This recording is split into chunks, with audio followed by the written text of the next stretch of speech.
Hello and welcome to Creative by Nature. My name is Donna. Today I am sharing with you how to put together a vintage farmhouse look for your table for the Thanksgiving season. So I am going to start off by using some paper doilies. I don't have any chargers, so I decided to tea dye some of these doilies. I preheated my oven to 250 degrees and steep some green tea. I lay my doilies out onto a cookie tray, and once my tea is steeped enough, I then drizzle some of the tea over top of the doilies. I then take some doilies and layer them on top of each other and continue to add some tea on top. If you're new, I want to say welcome, and I'd love for you to join my community by tapping on the subscribe button as well as the bell to keep up to date with everything I have to share. Drain off any of the excess tea and then place the cookie sheet into the oven. Now just keep an eye on them as they do dry quickly. I pulled them out of the oven and I decided to add some more tea. But first I pull the layers of the doilies apart, and the ones that were on the top, I am now going to place on the bottom. And then I'm going to just continue to do that and add some more tea. I just want a little bit more of a darker stain. And again, drain off the excess fluid and place it back into the oven.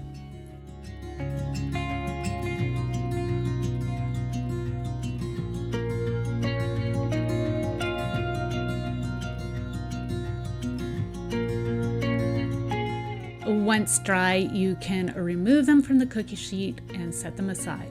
I love the way these have turned out. It's a great alternative if you yourself don't have any chargers. Today's video is part of a really fun collaboration that was put together by my friend Sandra from the Schwoen's Nest. So a group of very talented Canadian YouTubers have joined together to create a playlist for some Thanksgiving decor DIYs. I will have the link to the playlist down in my description box. So for my next DIY, I have got these old book pages and I am going to lay them out down the center of my table. There's about 3 different shades of some vintage color. It is perfect for a vintage farmhouse look. So I'm just going to randomly place them on top of each other and underneath. And then I have this lace crochet doily that I'm laying over top. And I'm just using that to measure out the right length for my book pages. And you can see I'm just rearranging things. Once I have the correct placement, I then take my glue stick and start to glue the pages together. I'm just lifting up a corner, adding a touch of glue, and then pressing down. I am going to do this while all the book pages are in place on the table, so I have the correct placement.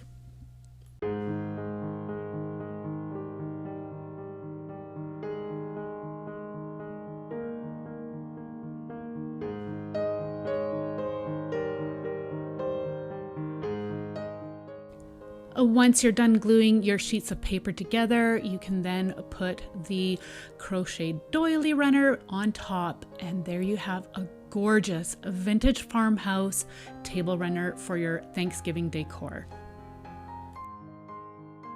So now I'm going to show you how I'm putting my table setting together. I am placing my tea-stained doily down and this beautiful vintage plate and this beautiful napkin I received from a friend. The dishes are from my husband's Oma.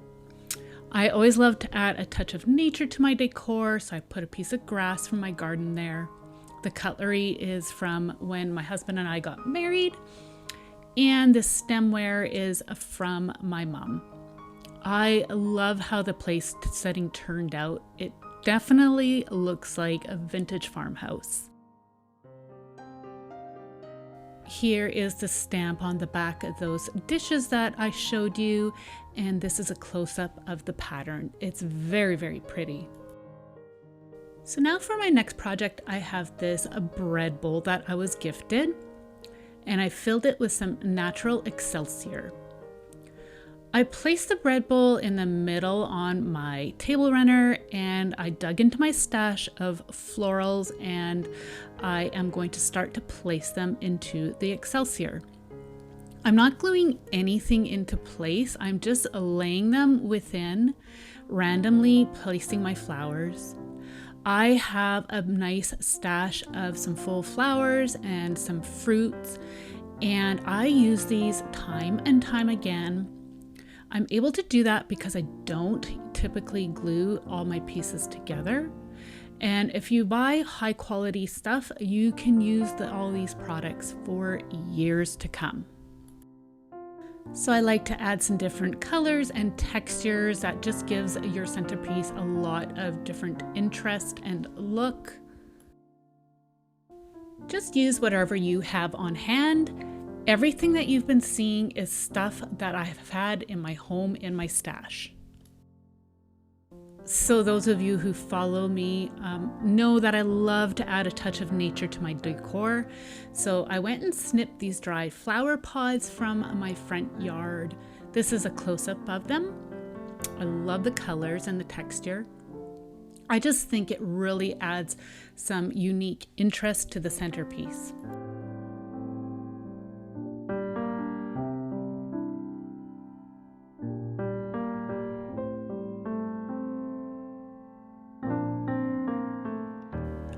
I love how the centerpiece turned out. It looks very rustic and vintage, perfect for the fall season, and it's gonna look great on the table for Thanksgiving.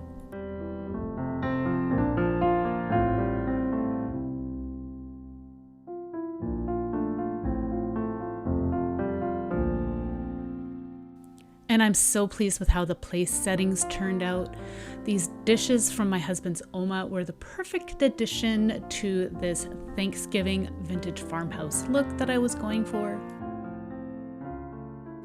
And I am definitely going to be doing this table runner again. I absolutely love how it turned out.